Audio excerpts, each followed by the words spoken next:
Le commissaire, un livre de Sven Hassel, lu par Philippe Calmont pour Saga Egmont. Ce livre est dédié à mon vieil ami producteur scandinave de films, Just Betzer, qui a porté avec enthousiasme mes livres à l'écran, Sven Hassel. Lorsque nous arrivons à la ville, les Stuka lui ont déjà rendu visite et l'ont préparé à notre assaut. Une poussière de briques et de mortiers est suspendue dans les airs en un nuage gris rougeâtre. Des chevaux de l'artillerie et des cosaques gisent dans les rues jonchées de débris, les pattes raides et le corps ballonné. Des cadavres s'amoncellent et on voit à côté d'eux des fusils, des camions démolis, du matériel épars. Des soldats russes, morts ou blessés, sont étendus le long des maisons. Nous contemplons cette scène d'un œil froid. C'est devenu un spectacle quotidien. Au début, il nous donnait envie de vomir, mais il y a longtemps que cela ne nous soulève plus le cœur. Chapitre 1. L'attaque des Panzers. La conscience d'un soldat est aussi large que la porte de l'enfer. William Shakespeare. Le Gauleiter se hâtait. Il conduisait à tombeau ouvert sans se soucier des réfugiés qui encombraient la route. Sa voiture était lourdement chargée. Le chargement avait pris plusieurs jours. Et puis le canon des chars tonnant dans le lointain avait fait comprendre au Gauleiter que le moment de se mettre en route était venu. Il était le premier à avoir quitté la ville. Le seul membre de son important personnel qu'il amenait avec lui était sa jeune secrétaire. Elle croyait aux fureurs, au parti et à la victoire finale. Elle se pelotonna dans son manteau de vison. Il avait appartenu naguère à une femme riche qui était morte à Auschwitz. Ils furent arrêtés 4 fois par la police de la route, mais l'uniforme brun doré du Gauleiter valait un mot de passe. Au dernier arrêt, les gendarmes les engagèrent à ne pas aller plus loin, car les prochaines sentinelles qu'ils trouveraient seraient des Américains, dont le poste barrait la route, allant de Hof à Munich. Un sergent au visage de brute et au casque blanc de police militaire colla un canon de fusil contre la portière. Le Gauleiter s'était changé. Il avait mis des vêtements civils. « T'as pas l'air affamé, dis donc, mangeur de saucisses !»« Il est Gauleiter ?» dit en souriant la secrétaire, qui ne croyait plus aux fureurs, au parti, ni à la victoire finale. Le sergent à casque blanc émit un sifflement prolongé. Se tournant vers les 3 hommes de la garde, « Vous entendez ça, les gars ? Ce civil mangeur de saucisses est un Gauleiter !» Ils se mirent tous à rire. « Viens par ici !» dit le sergent en le poussant avec le canon de son fusil. « Allons faire une promenade dans les bois pour voir si les crocus sont sortis. » Son haleine puait le cognac bon marché. La secrétaire entendit une rafale d'armes automatiques, puis des casques réapparurent sortant du bois. Elle courut à travers champs vers une ferme et n'entendit jamais la détonation qui éclata derrière elle, car elle était morte avant que sa tête heurte le sol. « Pourquoi diable lui as-tu tiré dessus ?» demanda le sergent d'une voix irritée. « Est-ce qu'elle ne s'échappait pas ?» répliqua gaiement le caporal. De la paume de la main, il engagea un nouveau chargeur dans son arme. Peu après, arriva le véhicule suivant, surchargé lui aussi. « Section halte !» La voix du vieux, transmise par la radio, est enrouée. Il ouvre le panneau de la tourelle et, du même mouvement, tire de sa sacoche une vieille pipe culottée à couvercle d'argent. Notre chef de section est un dur à cuire. Le charpentier, au fond de lui, demeure. Il en émane une aura de sueur et de copeaux. « Au diable, ces sacrés machins !» jure-t-il en se tournant avec difficulté dans l'étroite ouverture de la tourelle. « Le nouveau sous-vêtement d'hiver est si épais qu'il vous fait un tour de taille double de la normale. Où sont Barcelona et son équipe ?» J'ouvre le panneau latéral et regarde la longue colonne de chars qui ferraille sur la route pavée. Ce sont nos chars lourds, équipés de lance-flammes. Il doit y avoir devant nous quelque chose de solidement défendu, sinon les gros blindés ne seraient pas en tête. « Qu'est-ce qu'ils font comme bruit, les vaches ?» grogne le petit, passant son visage noirci à travers le panneau du chargeur. Jésus-Marie » s'écrie-t-il en rentrant précipitamment à l'intérieur, tandis qu'une paire de Dectraveva s'allume et crache leurs balles depuis les fenêtres d'un immeuble commercial au fond de la rue. Aussitôt, nos mitrailleuses se mettent à crépiter. De tous côtés, on entend des gens courir, des cris, des ordres lancés. C'est comme si les portes de l'enfer s'étaient soudainement ouvertes. Une silhouette en uniforme couleur de terre portant une mine TM avance à quatre pattes vers notre tablier avant. Le petit la balaie d'une rafale de pistolets mitrailleurs avant qu'elle puisse placer la mine sous nos chenilles. Soudain, la rue est remplie de Russes. Ils sortent de toutes les portes et fenêtres. J'aperçois un casque soviétique tout près. Mon réflexe est de vider le chargeur de mon pistolet dans un visage convulsé qui éclate comme un œuf. « Grenade !» crie le vieux en tirant le cordon d'une grenade à manche. Je sors de mes poches des grenades antipersonnelles et les lance par le panneau. Elles explosent en nous cassant les oreilles, des cris s'élèvent de l'obscurité. D'une mansarde, un canon de 20 mm aboie rageusement. Sans attendre l'ordre du vieux, je fais pivoter la tourelle et la pointe sur l'immeuble d'où ce canon et les Dectraveva crachent leurs chapelets de perles de lumière mortelle. Notre pièce pousse un grondement, et c'est avec un certain sentiment de plaisir que je vois deux silhouettes en uniforme tomber en tournoyant de fenêtres du 3e étage. Elles sont arrêtées un instant par les câbles électriques de la ligne du tramway, puis s'écrasent sur le pavé qu'elles percutent avec un bruit mat. J'envoie encore 3 projectiles HE dans le bâtiment. Des flammes apparaissent qui sortent de la toiture. Des tuiles s'abattent dans la rue comme de gros grêlons et volent en éclats en arrivant au sol. L'incendie gagne rapidement les maisons voisines. En un instant, toute la rangée devient une mer de flammes ronflantes. Des hommes terrifiés sautent par les fenêtres, préférant mourir dans leur chute qu'être brûlés vifs.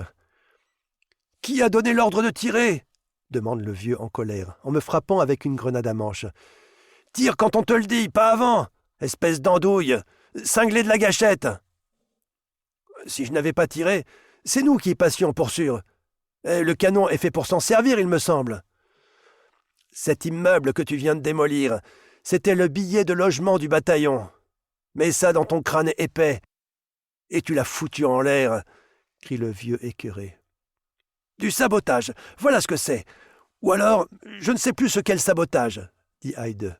« Envoyez-le devant un conseil de guerre, qu'on ne le voit plus. »« Il doit avoir de la bouillie à la place du cerveau, » renchérit le petit.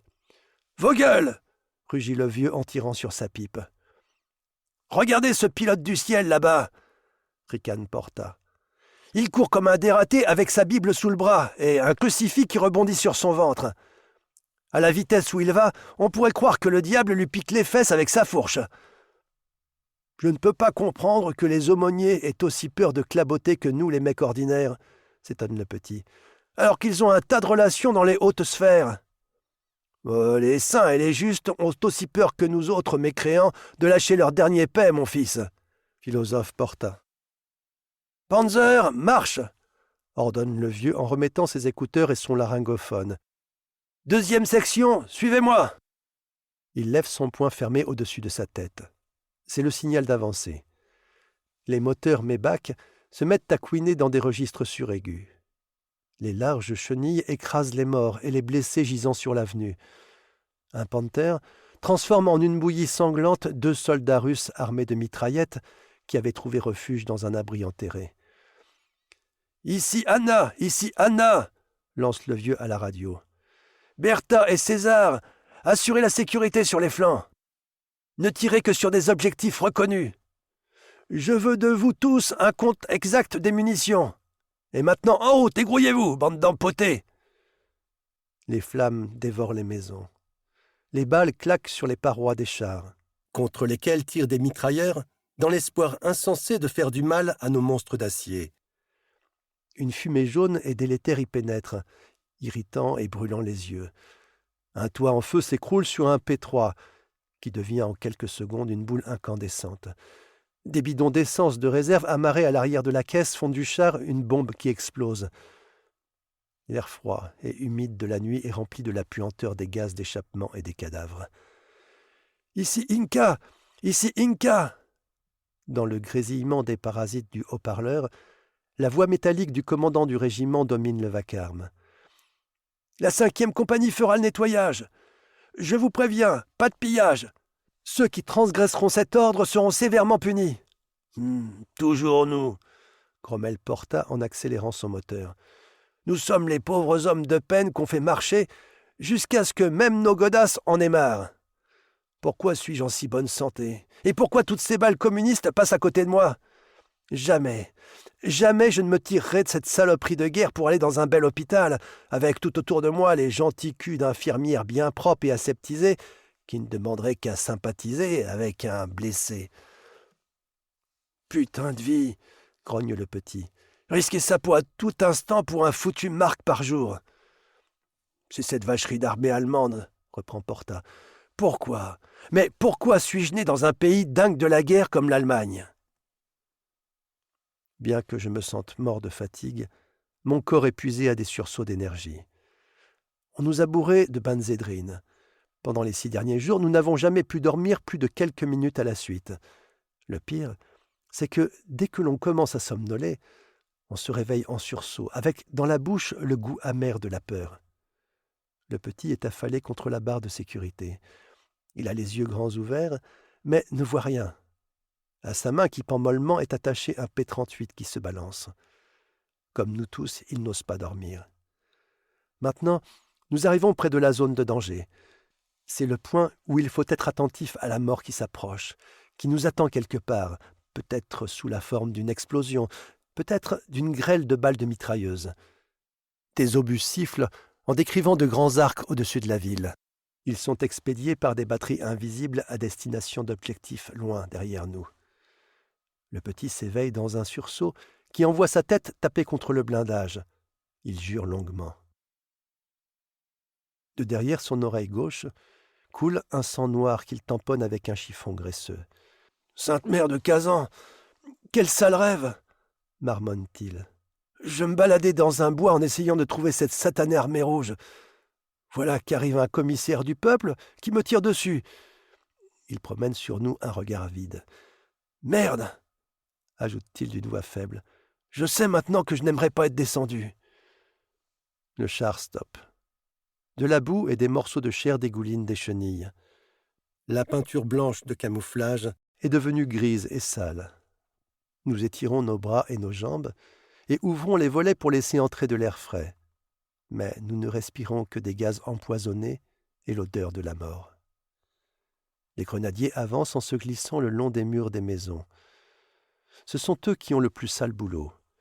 Ils reçoivent plus souvent qu'à leur tour une giclée de balles dans le ventre. Il leur faut nettoyer les caves ou combattre jusqu'au dernier homme et la dernière cartouche des fanatiques, des imbéciles au cerveau plein de la propagande d'Ilya Ehrenburg. Le même genre de type que chez nous, ceux qui murmurent « Heil Hitler » dans leur dernier souffle.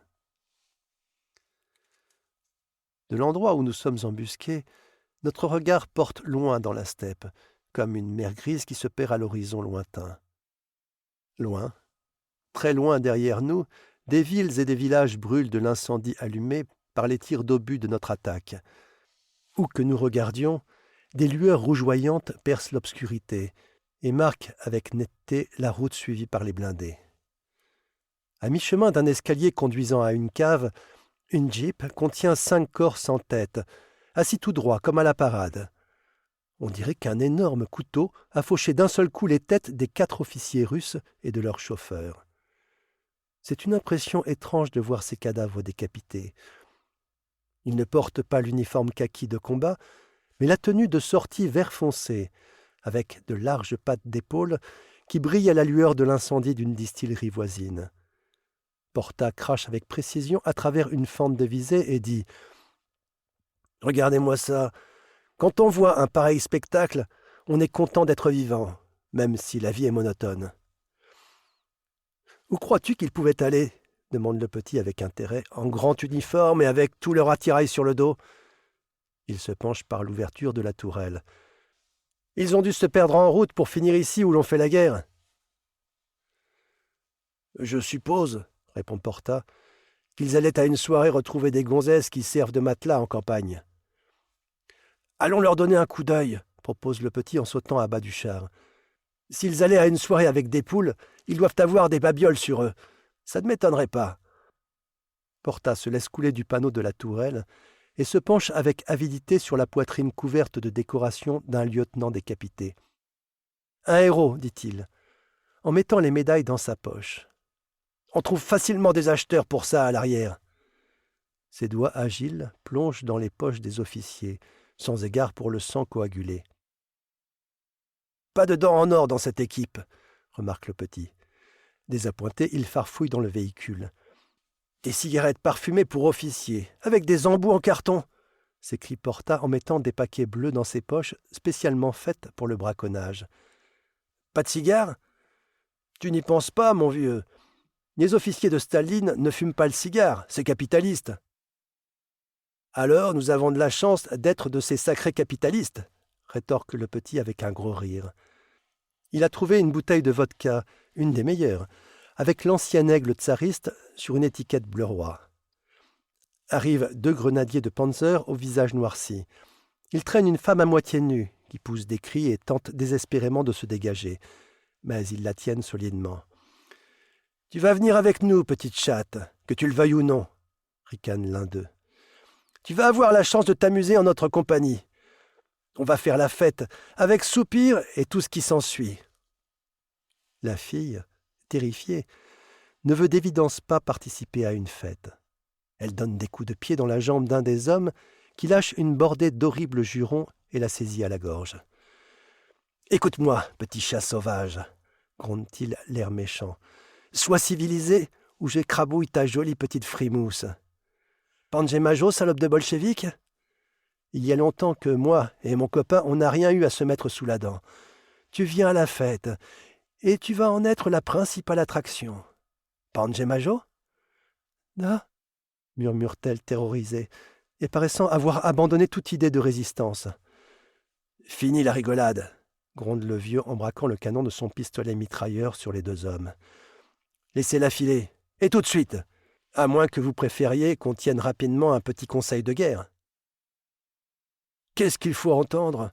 se met à hurler le plus grand des grenadiers en repoussant son casque sur l'arrière de son crâne. « Ferme ta gueule, face d'enfoiré, espèce de gros dragon bouffi !» Ils ont lâché la fille et commencent à tripoter la mitraillette qu'ils ont en bandoulière. Ils n'ont pas vu le petit et Porta qui se trouvent derrière eux. « Main en l'air, les gars, qu'on voit si vous arrivez à chatouiller la plante des pieds des anges !» lance Porta avec un grand sourire. Les 2 grenadiers se retournent, mitraillette au poing. Des balles sifflent à côté du visage de Porta. Instantanément, le petit les coupe presque en 2 d'une rafale en coup de faux de sa kalachnikov. L'un s'écroule, les tripes sortant de son ventre ouvert. L'autre essaie en rampant de se réfugier derrière le char. « Au revoir !» ricane le petit. « Voilà ce qui arrive aux petits garçons qui sont pris à essayer de jouer au pince-fesses. »« Était-ce nécessaire ?» demande le vieux d'un air chagrin. « Et qu'est-ce que vous vouliez qu'on fasse d'autre ?» proteste le petit ulcéré. « Ces 2 salopards allaient nous tuer. »« C'est ainsi que va le monde, » soupire Porta. De la pointe de sa botte, il repousse le cadavre. Celui qui tire le premier vit le plus longtemps. Le vieux prend une profonde inspiration. Et puis, tandis qu'il disparaît de nouveau dans le panneau de la tourelle, il éclate de rire.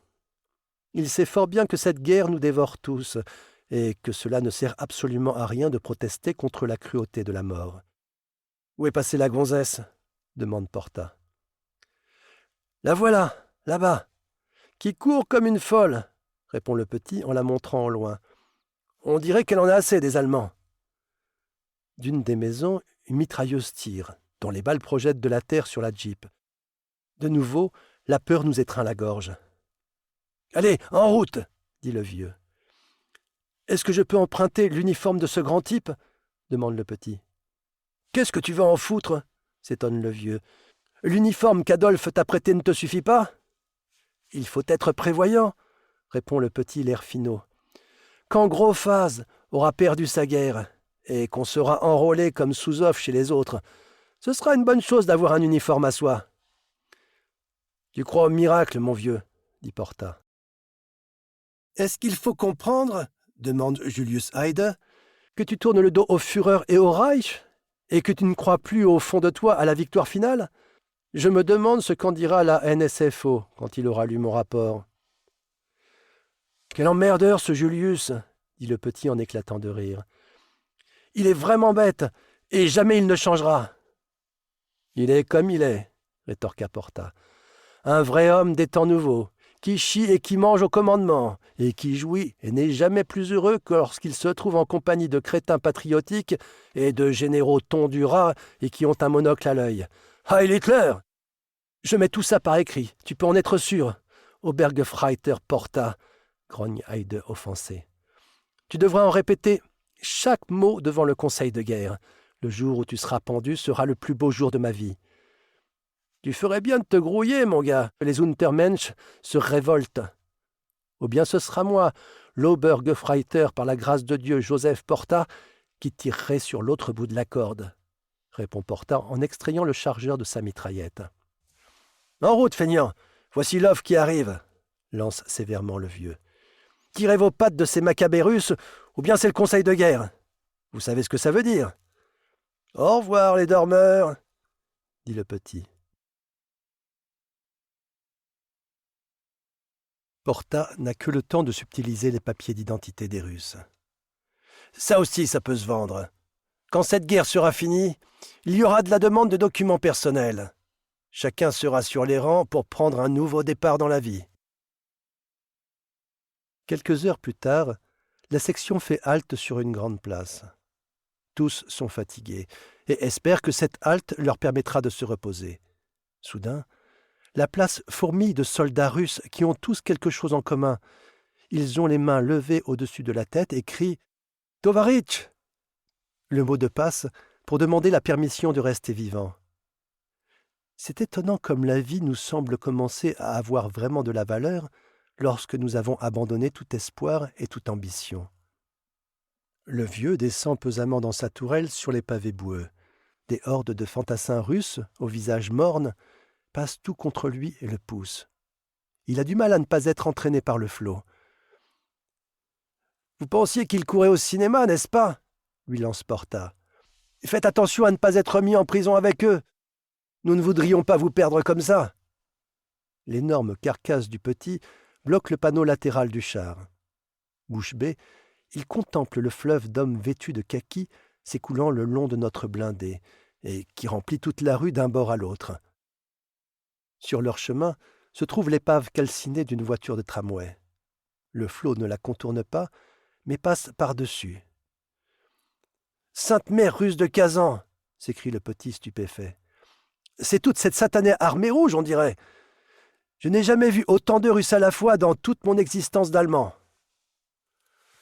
Sauf qui peut, les gars !» dit Porta en se laissant retomber à l'intérieur du char. « Si ce tas de héros fatigués prenait conscience qu'ils sont nombreux et pas nous, notre glorieuse participation à cette foutue guerre serait terminée en moins de 2. »« Merde alors !» s'écrie le petit. « Partons d'ici !» Il rentre précipitamment à l'intérieur et ferme le volet. Au même instant, surgit le véhicule de nettoyage blindé Puma à 8 roues de Barcelona, qui stoppe avec fracas. Son long canon de 75 mm pointe menaçant hors de la tourelle basse. Dans un grand bruit de métal, il bascule sur le côté la voiture consumée du tramway. Des Russes sont pris sous les lourdes roues et se mettent à pousser des cris à fendre l'âme. Leurs camarades les tirent de là et les aident à continuer leur chemin. Nous y prêtons à peine attention. Pour nous, c'est monnaie courante. Et de toute façon, il y a trop de prisonniers. Quelques-uns de plus ou de moins, quelle importance. Barcelona se penche hors de la tourelle, remonte sur son casque ses grosses lunettes qui le protègent de la poussière, et crie quelque chose d'incompréhensible. Dans l'ouverture du pilote apparaît la face noire d'Africain d'Albert. « Ouah, ouah !» aboie-t-il au prisonnier russe en montrant ses dents blanches. À la vue d'un nègre allemand, ceci s'enfuit, pris de panique. « Il croit qu'il va les manger !» ricane Porta. « Ce sera dans la Pravda d'ici quelques jours. Les ennemis capitalistes emploient des soldats cannibales. »« Arrêtez ce maudit moteur !» crie le vieux avec irritation. « Vous ne pouvez même pas vous entendre penser. »« Vous semblez d'humeur chagrine, répond Barcelona avec un grand sourire. « Haut les cœurs, cette guerre n'est que le début de quelque chose qui sera bien pire. J'ai sur moi un petit message du grand quartier général. Maniez-vous le train, les enfants, et rapidement. Nous irons de l'avant, nous démolirons une partie de ces mécréants, et ceux qui auront survécu pourront rentrer chez eux la tête basse. C'est pour cela que nous sommes payés, savez-vous? Moi, je vous suis en 3e position. »« Qui est en 2e ?» lui crie Porta depuis la trappe du pilote. « Le voyageur du désert, dans son P4. Il a l'habitude de faire la chasse aux chameaux depuis son apprentissage au Sahara. »« Des chameaux ?» demande le vieux étonné. « Il n'y a pas de chameaux dans cette guerre que je sache. »« Attendez un peu, » poursuit Barcelona. « Avant que vous puissiez dire ouf, vous aurez un museau de chameau aux fesses, mon cher. Ivan a fait venir toute une division de chameaux de la steppe mongole. »« Sainte Mère de Dieu !» s'écrie Porta, l'air ravi. « Alors je pourrais faire des beefsteaks de chameau. J'ai une fameuse recette qui m'a été donnée par un bédouin en reconnaissance de ce que je ne l'ai pas descendu quand nous avions envahi la France. Écoutez, je ne veux pas entendre parler de nourriture, déclare péremptoirement le vieux. Quelle est la face de cul qui a trouvé que c'était encore à nous de marcher? Demande le petit en jetant un coup d'œil inquiet par-dessus le rebord de sa trappe. Le nombre stupéfiant de prisonniers russes qui passent à côté de nous lui donne froid dans le dos. Le commandant de la division, répond Barcelona avec un air tellement supérieur que l'on pourrait penser que c'est lui le chef d'état-major. Le général Pot-de-Fesse veut une nouvelle médaille. Et c'est nous, les gars, qui allons la lui accrocher.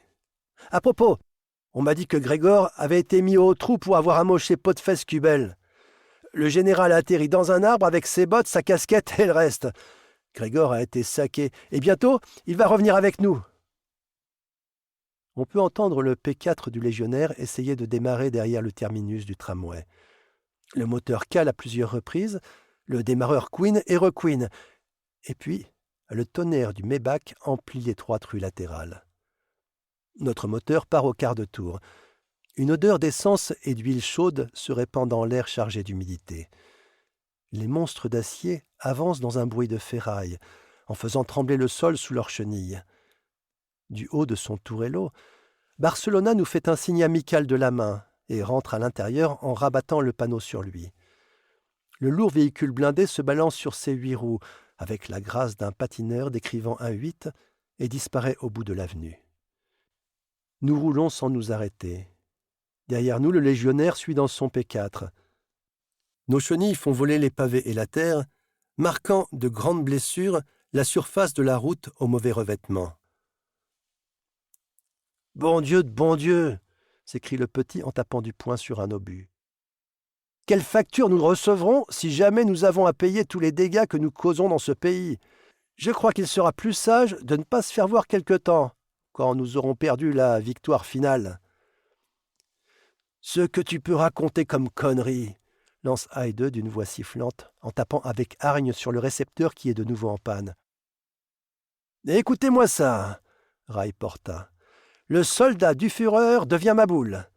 Il appelle connerie les programmes de radio de gros phase. »« Ce n'est pas la faute du Führer, » le reprend Haide. « C'est du sabotage d'installer une radio d'avant-guerre sur un char Panther tout neuf. »« Alors plains-toi Asper, » suggère le petit. « C'est lui le saboteur. C'est vraiment loufoque de donner à un gangster le boulot de mener toute l'industrie de guerre. »« Idiot !» grogne Haide en se mettant à démonter la radio d'une main habile et sûre. Soudain, le poste grésille, et le char se remplit d'un tohu-bohu de voix excitées. Ce sont celles des commandants de chars qui ont tous repéré en même temps les positions ennemies. Des canons commencent à tirer sans ordre. Un 75 mm de siège est atteint par un obus allemand et saute. Des morceaux de métal brûlant retombent en pluie. Du coup, nous voilà tous bien réveillés. Toute trace de fatigue disparaît. Dans une bataille de chars, c'est l'équipage ayant les réactions les plus rapides qui gagne. Je pompe avec la pédale et apprête le canon. La mitrailleuse de Haide crépite méchamment et envoie des rafales de balles traçantes de l'autre côté de la rivière, qui est recouverte d'une épaisse couche de glaçons amoncelés. « Grouille-toi un peu !» me crie le vieux en m'envoyant une bourrade dans l'épaule. « Tu as ton objectif. Vise l'éclair de bouche. Vas-y donc, mon gars! À moins que tu préfères qu'on soit rôti vivant. Nerveusement, je fais tourner la tourelle de quelques degrés. Mais je ne vois toujours rien. Rien que l'obscurité où tourbillonnent des flocons de neige. Cette neige qui, comme du coton humide, se dépose sur le bord des fentes de visée. « Tire donc, imbécile !» continue à rager le vieux. « Est-ce que tu veux qu'on soit tous tués ?» Le char résonne du martèlement brutal de nos deux mitrailleuses. Les traçantes, telles de longs doigts d'argent, cherchent à tâtons la chair de l'ennemi. Le Puma de Barcelona avance en zigzagant dans la large avenue, vide maintenant des prisonniers russes. Ces 3 mitrailleuses crachent une pluie dense de balles traçantes vers les bords gris sales de la rivière. L'infanterie russe, postée sur l'autre rive, riposte par un ouragan de feu. « Envoie-leur 3 HE !» m'ordonne soudain le vieux. « Ça donnera à réfléchir à ces salopards de canonniers !» Dans un immense jaillissement de boue et de neige, les obus explosifs atterrissent entre 2 nids d'armes automatiques. En retour, les traçantes ricochent en une danse échevelée entre les arbres bordant l'avenue. 2 P3 et un P4 sautent dans l'explosion de leur réservoir d'essence. Leurs équipages pendent hors de la tourelle, cadavres qui grésillent comme des torches trempées dans de la graisse. Un nouveau son vient s'ajouter à la cacophonie de ce concert démoniaque. C'est le sourd gémissement des orgues de Staline. 48 fusées viennent vers nous à travers les airs, une longue traînée de flammes derrière elles. Et puis, cette queue de comète bascule vers l'avant, et les fusées tombent verticalement vers le sol. Elles ne donnent pas l'impression d'être dangereuses et ressemblent plutôt à des pièces de feu d'artifice. Mais lorsqu'elles arrivent à terre, c'est autre chose. Les cratères qu'elles font sont énormes, et le souffle de leur explosion comprime l'air dans nos poumons. Tranchant sur leur ronflement, voici le hurlement strident d'un obus perforant qui, dans un fracas assourdissant, atteint et traverse le tablier avant du P4 du Feldwebel Weber. Il pénètre ensuite et explose dans la tourelle, emportant Weber avec lui. Celui-ci est projeté sur la route, la partie inférieure de son corps broyée. 2 hommes couverts de sang s'échappent en hâte du P4 qui a pris feu. Le pilote a les mains sur le visage. Il court en rond en criant comme un damné, puis s'abat dans la neige boueuse. Un P3 qui arrive à grande vitesse passe sur le corps du malheureux, ne laissant derrière lui que des lambeaux de chair et du difforme sanglant. Du haut-parleur de la radio m'arrive la voix du légionnaire qui chante « Viens, mort, viens, douce mort !» Le 3e homme de l'équipage s'affaisse au milieu d'un amas de tringles tordus, traversé de part en part par une rafale de balles traçantes qui semble durer une éternité. Le terminus du tramway s'écroule comme un château de cartes. Il n'en reste que des poutrelles et un énorme nuage de poussière de briques et de mortiers. Au milieu de cette désolation, une voiture de tramway se tient comiquement debout sur une extrémité. J'ai beau écarquiller les yeux dans l'épiscope, je ne peux toujours pas voir l'objectif. Je voudrais ouvrir le panneau de la tourelle et courir aussi vite et aussi loin que mes jambes pourront me porter. Le vieux est furibond et s'impatiente. « Il faut les avoir! Tu ne vois donc pas qu'ils nous ont pris dans leur collimateur? Si tu es fatigué de la vie, eh bien crève, bon Dieu, et qu'on n'en parle plus! Moi, je voudrais savoir quel salaud a inventé la poudre sans fumée, dis-je furieux. Au moins, avant, on pouvait voir quand il tirait sur vous. Arrête de râler, mon vieux, répond Porta. Les guerres mondiales sont comme elles doivent être, et pas comme tu voudrais qu'elles soient. Aujourd'hui, nous avons la poudre sans fumée, et il faut vivre avec. C'est pas la peine d'essayer de lui expliquer, rigole le petit. Il pense avec le bout de sa queue, vois-tu? Mes yeux brûlent à force de les écarquiller. Je fais lentement tourner le viseur et aperçois enfin l'éclair de bouche d'un canon de 85. Sans le perdre de vue un seul instant, je règle la hausse. Les graduations et les chiffres dansent devant mes yeux. Le canon s'incline vers le bas, comme s'il saluait son objectif. Le vieux appuie ses jumelles de nuit sur la couronne de la tourelle. « Que Dieu ait pitié de nous !» marmonne-t-il. « C'est tout un bataillon de PAK !»« Alors fous-en-leur plein la poire !» me crie Porta depuis son siège de pilote. « Sinon, ça va nous chier dessus et d'une grande hauteur. Ce ne sera pas drôle, laissez-moi vous le dire. » Toute mon attention se concentre sur les canonniers affairés sur la rive d'en face.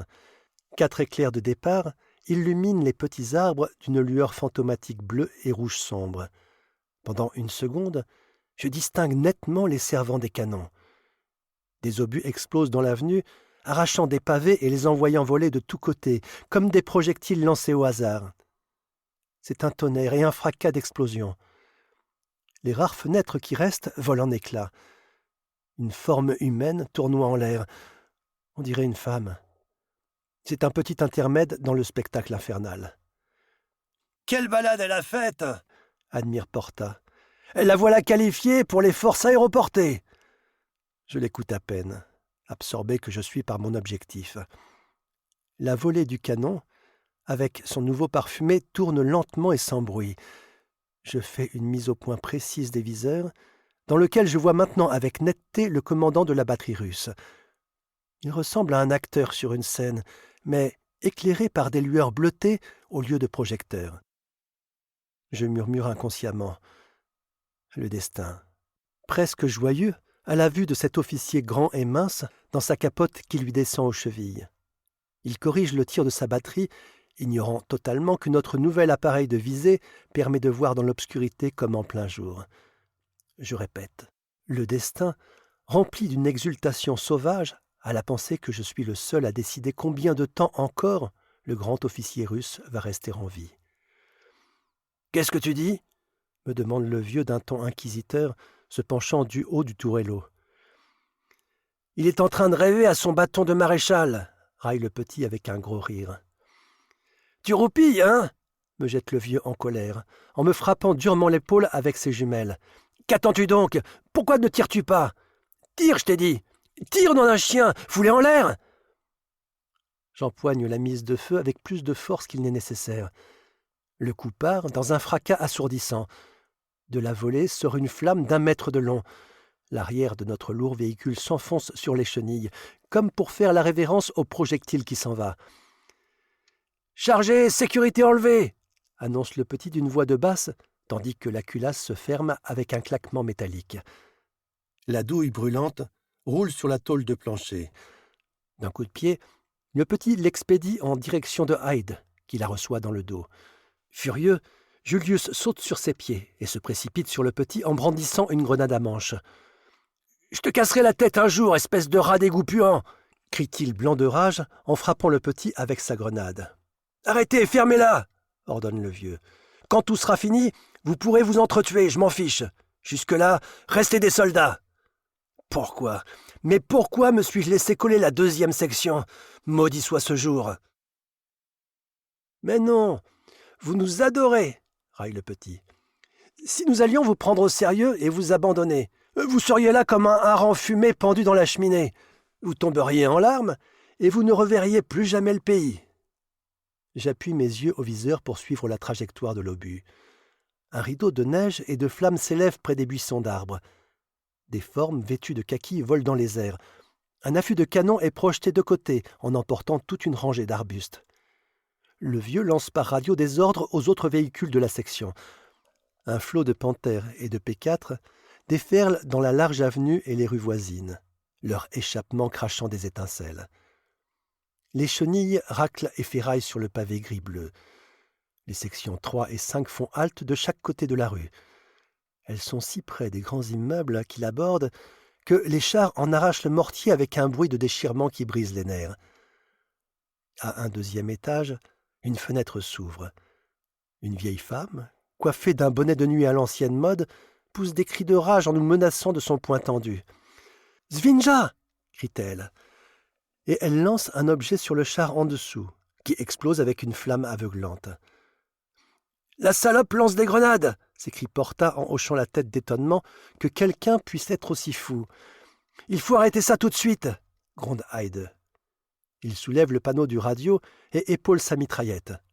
Froidement, il envoie 3 courtes rafales vers la furie en chemise de nuit. Poussant un cri, elle tombe de la fenêtre et s'écrase sur le pavé couvert de neige. Pendant sa chute, son bonnet de nuit s'envole, descend lentement derrière elle et vient, tel un oiseau blessé, se poser sur la volée de notre canon. « Jésus !» glapit le petit en tendant le cou. « C'est un heureux présage. Je me souviens d'un jour où moi et David, le fils d'un foueur juif, nous nous carapations sur des bécanes de livraison avec un chargement de capes de fourrure. Au moment où nous passons dans Zirkusweg, un salaud envoie une pute par la fenêtre d'un 3e étage. Sa culotte est partie en chemin, est descendue gentiment et a atterri en plein sur ma cafetière. Il y avait 2 flics à vélo qui nous collaient au train parce qu'ils nous avaient vus emprunter les capes à Alsterhouse. En tout cas, dès qu'ils ont vu la fille dégringoler du 3e étage, ils nous ont lâchés et on a pu filer.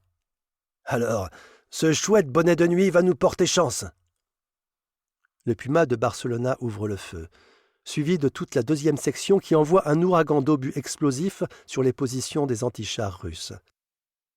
Un nuage de poussière et de débris s'élève. Lorsqu'il se dissipe, nous voyons un énorme amoncellement de ferraille à l'endroit où se trouvait la batterie Pack. « Et voilà !» dit le vieux en rallumant sa pipe. Il repousse son casque en arrière et passe la main dans sa tignasse grisonnante. « Nom de Dieu, ça démange !» jure-t-il en se grattant la tête à 2 mains. « Ce sont ces sacrés casques de cuir !» Le petit passe une main sale sur son visage couvert de lardasses de suie, puis extrait un gros cigare du sac de son masque à gaz. Avec un geste superbe de gangster de cinéma, il l'allume et souffle la fumée dans le cou de Hyde. Porta fait circuler la bouteille de vodka. Le petit en boit une grande gorgée et me la passe. Je l'ai à peine portée à mes lèvres que se produit une explosion assourdissante. Du 120 mm au moins. « Jésus-Marie !» s'étrangle le petit, alarmé en jetant son cigare. « Ce sacré machin va emporter la moitié du monde avec lui !»« Un KW2 !» dit Hyde avec un air supérieur. Le vieux se tourne et se retourne dans le tourello, cherchant d'où vient la menace. Un second projectile du KW2 déchire à nouveau la nuit. Un P4 de la 3e section est touché. Comme une boîte en carton, il est projeté de l'autre côté de l'avenue, avec un trou béant dans son flanc. 2 hommes de son équipage en sortent en titubant. Ce sont des torches vivantes. Le P4 se transforme en une boule de feu. Des morceaux de chenilles et de blindage pleuvent tout autour. « Où est ce salopard de communiste ?»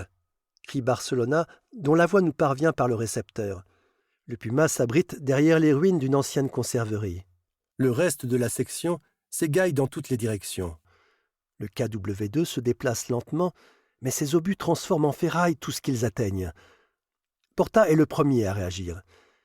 Il y a une raison pour que, dans un groupe de chars, les hommes aux réflexes les plus rapides soient sélectionnés pour être pilotes. « Derrière cette maison !» crie-t-il en accélérant. « Il est là, la vache ! Bon Dieu, quel canon !»« Oui, que le diable m'emporte !» répond le vieux. « C'est bien là qu'il est, l'animal. Il est planqué et nous regarde. Tourne la tourelle de 70 degrés. Tire à bout portant à 80 mètres. Tu l'as ? Dépêche-toi, mon vieux. »« Je l'ai !» murmurai-je avec un frisson dans le dos en découvrant l'énorme forme blanc-gris, son canon agressif émergeant de la tourelle. « Sainte Marie, Mère de Dieu !» C'est encore la voix de Barcelona. « Vous avez vu ? S'il nous attrape, nos pieds ne toucheront pas terre avant que nous retombions sur la Potsdamer Platz de Berlin, où les balayeurs municipaux viendront nous ramasser. » Tandis que je vise le monstre cuirassé, je retiens mon souffle. Sa lourde tourelle vire lentement. Il est hors de doute qu'il nous a repérés. « Feu !» Je me donne l'ordre à moi-même. Notre obus atteint en plein le KW2. Il explose contre sa cuirasse dans une gerbe d'éclats, sans lui faire aucun mal. Nous avons oublié que nous étions chargés avec du HE. « J'abandonne !» s'écrie le vieux furieux. « Cette couillonnade de Blanc-bec te vaudra le conseil de guerre !»« Magnifique !»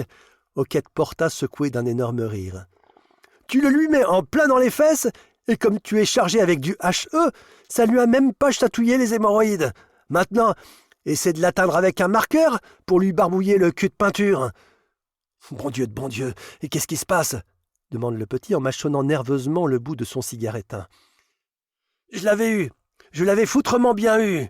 hurle le vieux violet de rage. « Ce qui se passe ?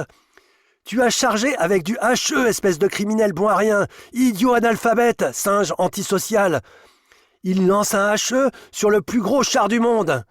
Mon cher vieux patron, vous allez avoir une attaque et vous tomberez raide mort si vous continuez. » dit le petit sur un ton paternel. « Tout le monde peut se tromper. Voici un obus S perforant. On va le lui envoyer avant qu'il se rende compte. Les copains d'en face ne sont pas tellement rapides pour le travail de la tête. »« Tu passeras en conseil de guerre, » lui promet le vieux. « Et je t'amènerai personnellement à Germersheim, si on te laisse la vie sauve. »« Je m'en contrebalance, » ricane le petit. « De toute façon, j'en sortirai quand Adolphe aura perdu la victoire finale.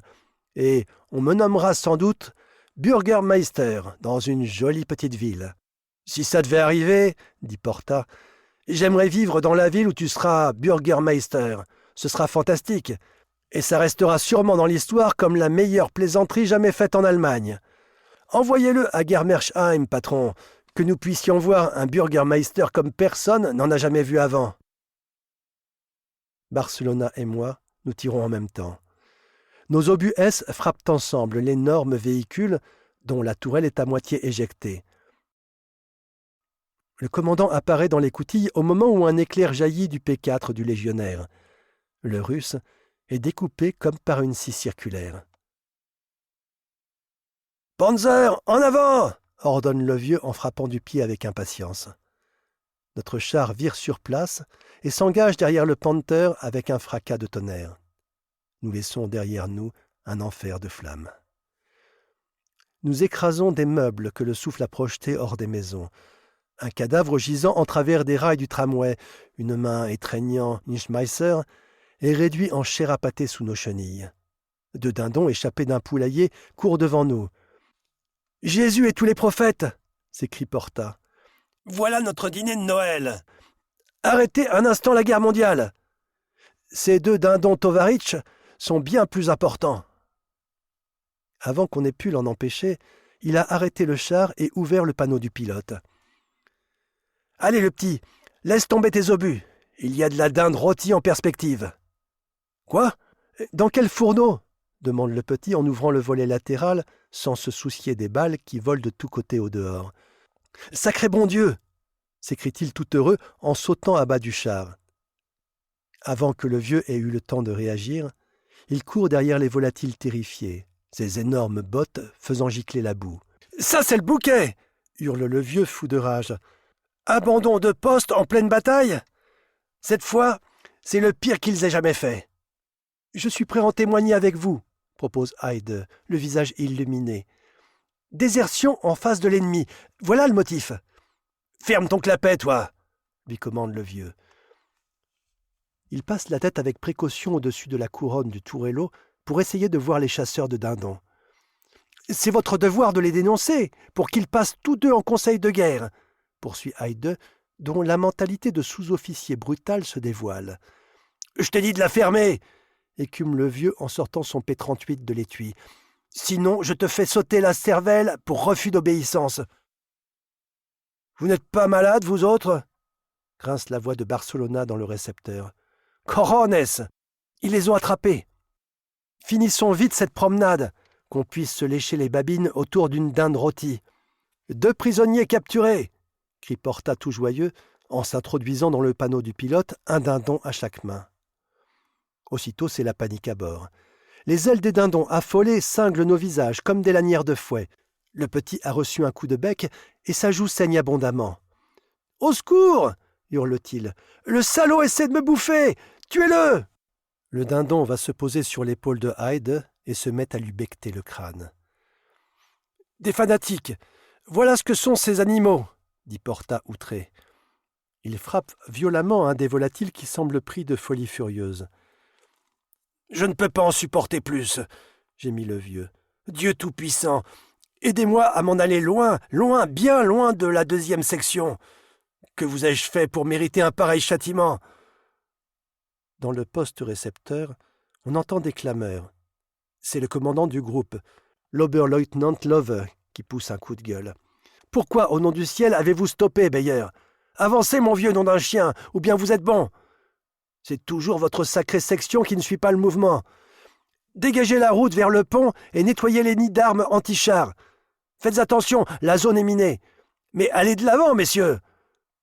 Il s'arrête un moment pour reprendre haleine, puis continue. Vous êtes en tête, Beyer, vous et votre section d'enfoirés que j'aimerais voir rôtir en enfer.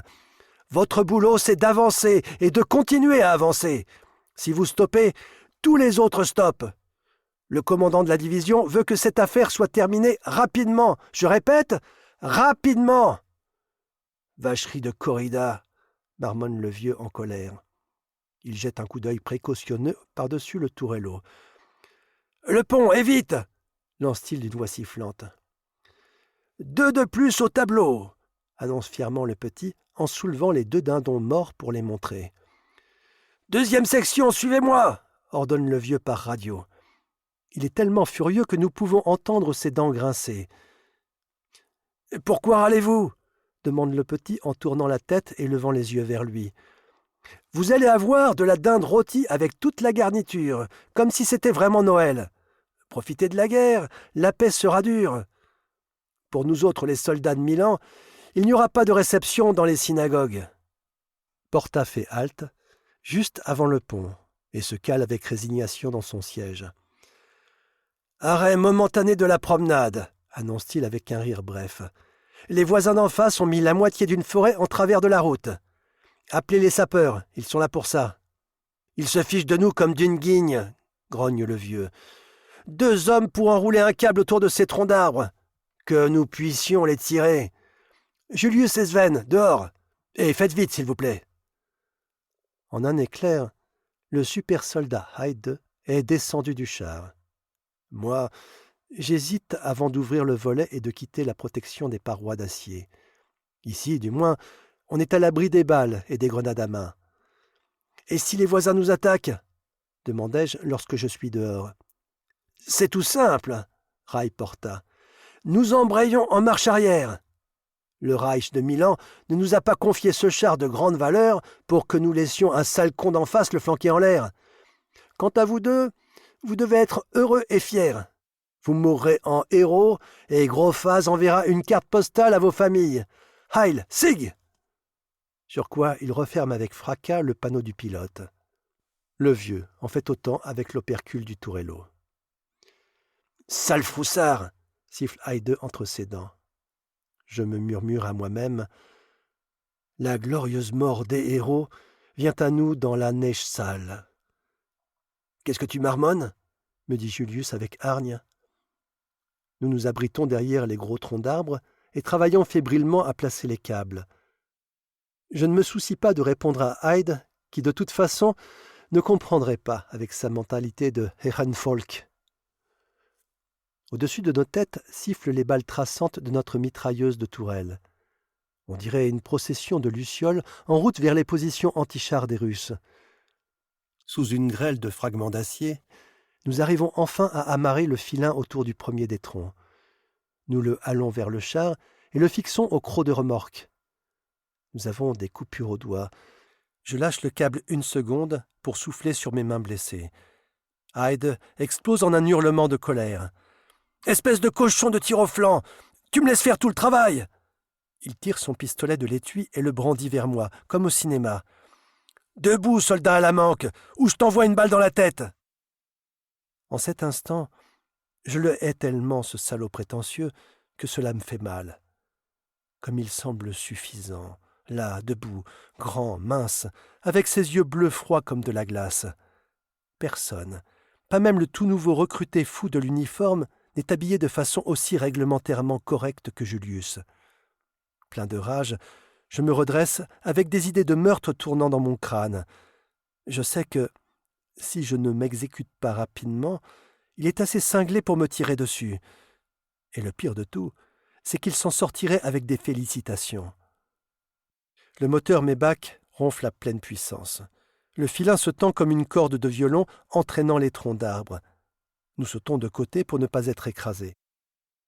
Une mitrailleuse russe balaie la route de courtes rafales. Les balles ricochent sur la cuirasse du char, on croirait entendre des joueurs de tambour saisis de folie. Nous avons presque fini de dégager le barrage routier et nous préparons à retrouver l'abri de notre véhicule lorsque Hyde saute dans le fossé en poussant un hurlement. « Des mines !» Il glisse et s'affaisse dans la mixture de glace et d'eau qui remplit le fond du fossé. Bouche bée, je reste debout sur la route, entre deux énormes troncs d'arbres, sans rien comprendre. Et puis, je vois une grosse boîte rouge sombre avec une inscription en caractères cyrilliques. Une tige en sort verticalement. La mine est armée et prête à exploser. Pendant un moment, je suis paralysé. Notre char fait marche arrière à toute vitesse. Porta, lui aussi, a certainement vu le maudit engin qui attend de semer la mort et la destruction. Je me trouve soudain seul au milieu d'un enchevêtrement de troncs d'arbres et d'épaves de camions. Je suis comme hypnotisé par la mine. Enfin, peu à peu, je reprends conscience. Je crie « Des mines! Des mines !» comme s'il ne le savait pas. Lorsque le véhicule de tête tombe sur un champ de mines, la nouvelle se répand vite à l'arrière. Je me jette à plat ventre dans une grande flaque à demi gelée. L'eau entre dans mes bottes fourrées, et bientôt mes pieds glacés deviennent insensibles. Je lance une prière vers le ciel. « Aidez-moi, mon Dieu, aidez-moi, ne me laissez pas mourir ici. » Le silence s'est établi. Même les mitrailleuses lourdes Maxim ont cessé de tirer. Il semble que la terre ne tourne plus, que la guerre fait une pause en attendant que la mine saute. Une éternité se passe et rien ne se produit. L'engin aurait dû exploser depuis longtemps. D'habitude, c'est 5 secondes, et j'ai déjà compté jusqu'à 35. Le panneau de la tourelle se soulève lentement, et la tête du vieux apparaît. « Maniez-vous le train, vous deux, les combattants fatigués! Débarrassez la route de cette mine !»« Vous n'êtes pas tombés sur la tête ?» répond Hyde furieux. « Vous voyez bien que la salope a une fusée de retard. »« La ferme! Exécute mon ordre !» aboie le vieux. « Dégagez ce machin et tout de suite. Même s'il a 10 fusées à retard, je m'en fiche. Je veux que vous le sortiez de mon chemin. Est-ce que vous croyez qu'on va arrêter la guerre parce que 2 types se sont cassés le nez sur une mine ?» Porta jette un coup d'œil précautionneux par la fente d'observation du pilote. « À quel jeu jouez-vous ? Vous ne voulez pas que vos noms de héros soient inscrits sur la plaque de marbre à l'entrée des casernes de Paderborn ? Permettez-moi de vous dire que c'est un très grand honneur, une magnifique récompense de la nation. » Je lève la tête et j'examine l'objet étrange et menaçant. La tige se dresse en l'air comme un doigt avertisseur. Je sors de ma poche la pince isolante et m'apprête à ramper vers la mine pour la neutraliser. C'est dans de pareils moments que l'on se rend compte qu'il n'aurait jamais fallu suivre le cours de neutralisation des bombes. L'instant d'après, tout disparaît dans une gerbe de feu. Des morceaux de bois virevoltent dans les airs avant de pleuvoir de tous côtés. Je suis complètement sourd. 2 minutes plus tard, on n'aurait pas retrouvé le plus petit reste de moi. Mais le barrage routier est levé. Notre char revient, nous y grimpons. Le vieux nous félicite avec un sourire approbateur. « Vous avez fait du bon boulot. Accélère, Porta, mets les gaz. Nous avons encore un long chemin. » « Oui, si c'est en Chine que nous allons, il y a encore un bout de route, » plaisante Porta. « La Chine ?» demande le petit en rangeant les obus dans le caisson à munitions. « Est-ce que c'est pas là qu'ils mangent avec des baguettes et bouffent du riz ? Oh, allons-y. Je ne connais rien de meilleur que du riz avec des petits harengs. Je peux te donner l'adresse d'un bon restaurant à Pékin si tu veux, » répond Porta dans un grand rire. La division blindée roule sans répit, s'enfonçant profondément en Ukraine. Beaucoup d'hommes tombent, beaucoup sont mutilés. Le paysage est triste. Le froid et la grisaille de l'hiver russe approchent. Les chars passent en grondant et en ferraillant à travers des villages couleur de suie. Nous ne voyons pas un seul arbre. La végétation, l'herbe, tout ce qui est verdure a disparu. Il ne reste même pas trace des fameux champs de tournesol. La folie de la guerre a tout dévoré sur sa route, comme une bête insatiable. La compagnie fait halte pendant 1 heure devant une ville de province de moyenne importance. Nous n'en avions jamais entendu parler auparavant. Une division cuirassée russe en a pris possession et l'a transformée en une position de défense en hérisson. Nos Stukas sortent en rugissant des nuages gris chargés de neige, leurs sirènes hurlant sans trêve. Ils lâchent leurs bombes. Les attaques de bombardement en piqué se succèdent. La ville disparaît de la surface de la terre. Ausradiert, comme ils disent dans les émissions de propagande. Ensuite, les chars passent sur ce qui en reste, tuant tout ce qui vit encore et réduisant les morts en bouillie sous leurs chenilles. Lorsque nous arrivons à la ville suivante, les Stukas lui ont déjà rendu visite et l'ont préparé à notre assaut. Une poussière de briques et de mortiers est suspendue dans les airs en un nuage gris rougeâtre. Des chevaux de l'artillerie et de cosaques gisent dans les rues jonchées de débris, les pattes raides et le corps ballonné. Des cadavres s'amoncellent et l'on voit à côté d'eux des fusils, des camions démolis, du matériel épars. Des soldats russes, morts ou blessés, sont étendus le long des maisons. Nous contemplons cette scène d'un œil froid. C'est devenu un spectacle quotidien. Au début, il nous donnait envie de vomir, mais il y a longtemps que cela ne nous soulève plus le cœur. « Voilà comment on prend une ville !» s'écrie Hyde, enthousiasmé. Il se dresse triomphalement hors du panneau avant. Il lance un regard de raillerie sur un soldat russe appuyé contre un mur et qui fixe d'un œil vide d'expression ses 2 jambes écrasées. « Tu t'es trompé d'uniforme !» dit Porta. « Tu parles comme ces trous du cul vaniteux dans leur uniforme couleur de merde, avec leur équipement de cuir jaune pour tenir leur gros ventre. Vraiment, Julius, tu es un dégueulasse. Tu es aveuglé par ta stupide foi dans le Führer. Je crois que tu serais content si un jour, un de ces salauds en brun merdeux venait frapper à la porte de ta mère pour lui dire « Heil Hitler, Frau Hyde. Votre fils, le sous-officier Julius Hyde, est tombé pour le Führer et l'Allemagne. Nous participons à votre fierté et votre douleur, Frau Hyde. Le Führer vous remercie. »« Je vous prends un témoin, chef !»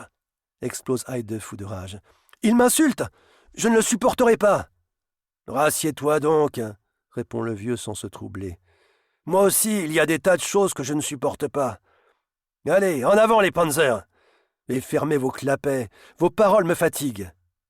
Quant à toi, Porta, cesse d'insulter Adolphe. » Nous faisons halte à l'intérieur d'une énorme fabrique. Naturellement, c'est Porta qui découvre que c'est une distillerie de vodka. Une demi-heure plus tard, nous sommes sous-perdus. Nous titubons, tombons les uns sur les autres, versons sur notre crâne de la vodka qui dégouline sur notre visage et que nous léchons comme des chats à pendulets. Un sergent meurt de coma alcoolique. Un caporal se met le feu pour démontrer à un camarade que la vodka flambe aussi facilement que l'essence. Nous essayons de l'éteindre en versant sur lui des litres de vodka et rions comme des fous de ses hurlements de douleur. Arrivent des soldats de la 3e section, traînant 4 femmes qu'ils jettent sur une table d'emballage.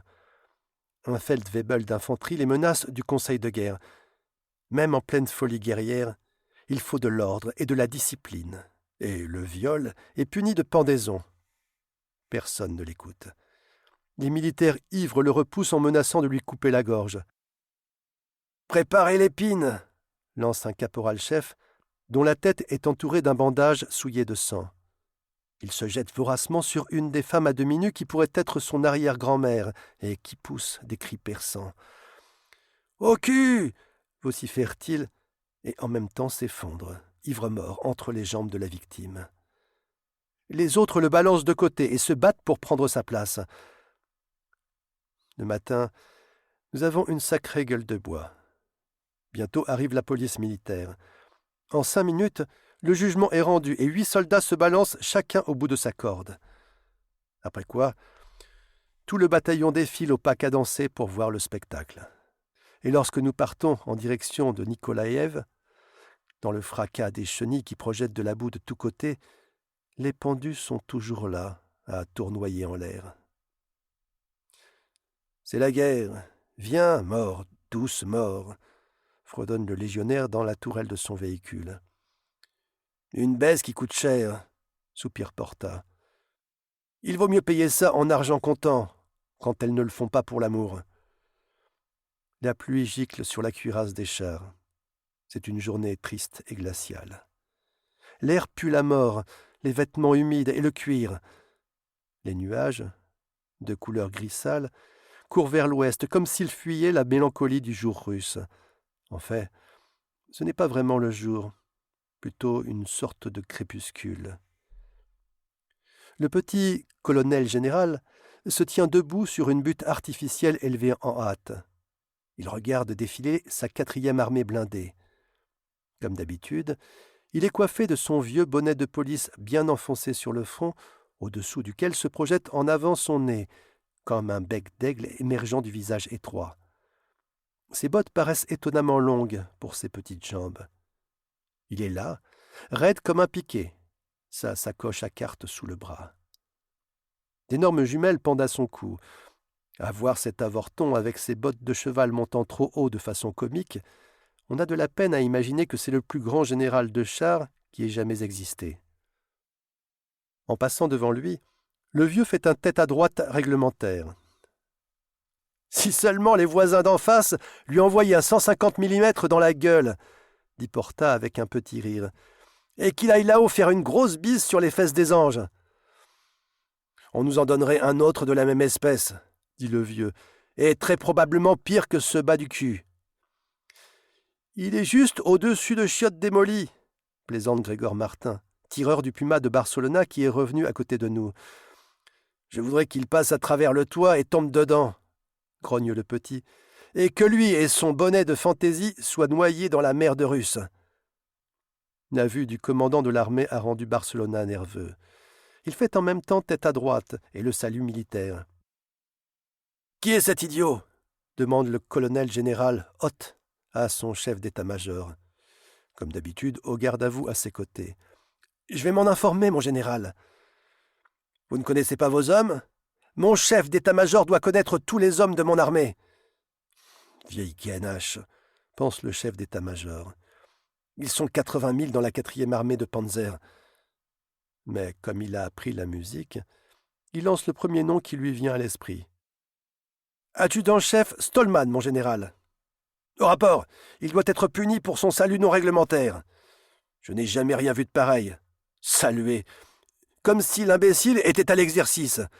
Je veux que vous vous occupiez de cet homme, compris ? Très bien, mon général, réplique l'autre en griffonnant quelque chose sur son agenda.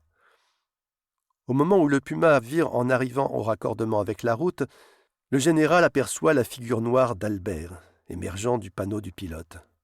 « Pourquoi cet homme a-t-il le visage noir ?»« Noir, mon général ?»